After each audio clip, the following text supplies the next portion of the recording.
I want to start off with a quote from my book, 13 Reasons Why, that I read by Jay Asher. It says, I've heard so many stories, I don't know which one is the most popular, but I do know which is the least popular, the truth. And that's from Hannah Baker. And this quote just really gets me. Like, it just kind of shows you the power of, like, rumors, I guess, and like just how people like they spread and people believe them, and a lot of times people don't dig for the truth. They just want to think or just automatically think that what they hear is the truth all the time. And a lot of times it's twisted because that's what people do. They hear things differently and it comes out differently, and just how things affect people is always going to be different. And this book has a continual theme of how small things that happen can have a big effect on people, and that shows in this book because in the book, Clay is the main character, and he shows up to his house one day, and there's a box of tapes on his front porch, and there's 13 no there's 13 tapes, and they're from Hannah Baker, who had committed suicide 2 weeks earlier. And as he listens to them, he finds out that the tapes are the 13 reasons that and 13 things that had led her to commit her suicide.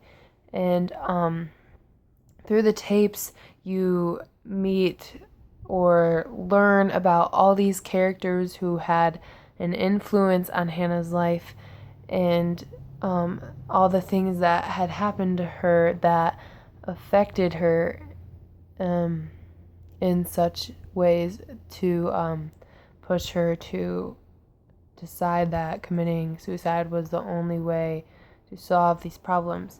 And some of them are big deals, but there's other things that you will think about and you're thinking, well, I don't know if they thought about it that way. Like, I don't think they were thinking like that it would be such a big deal when they said it or when they did that. And it just shows you the whole idea of how something that doesn't seem like a big deal to you, like it's just a joke, can really affect someone because you don't know what they're going through or what's happening with them. And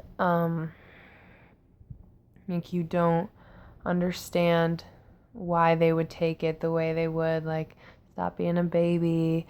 But in reality, somebody can be very vulnerable, and you say or do something to them, and that could either affect them in a positive way or in a negative way, and it may just push them over the edge. So that is a big idea in this book, and I don't want to tell you the whole story, so I'll just say that some sad things happen to her, and some things you're like, oh my gosh, I can't imagine, or like how cruel of that people. But then you, I don't know, kind of look, and if you pay attention in your everyday life, you may see something similar to that, and you can be like, oh wow, and you didn't even think or take it that way. But if it's in this book, and because it's something serious like suicide, you think, well, why would they do that? But yeah, I really, even though the topic's sensitive, I guess I would say I really enjoyed this book. It was a very well written book, I think. It just really constantly continued to grab my attention. I just kept wanting to read. I thought the author did a really well job of connecting all like the reasons, making it flow well throughout the book. And I would say that I recommend it to people because it's another really good attention grabber book and it helps people who have a hard time focusing on a book focus on a book. And I would say I rate it maybe a 4.95 out of 5 because I haven't seen a perfect book yet, but I thought it was a really well written book and I enjoyed it, and I would probably actually read it again, which doesn't happen a lot. But yes, I just want to ask you to end this. Do you think about everything that you say and how it may be affecting the person you say it to? Would it affect them in a positive way, or could it possibly push them off the edge?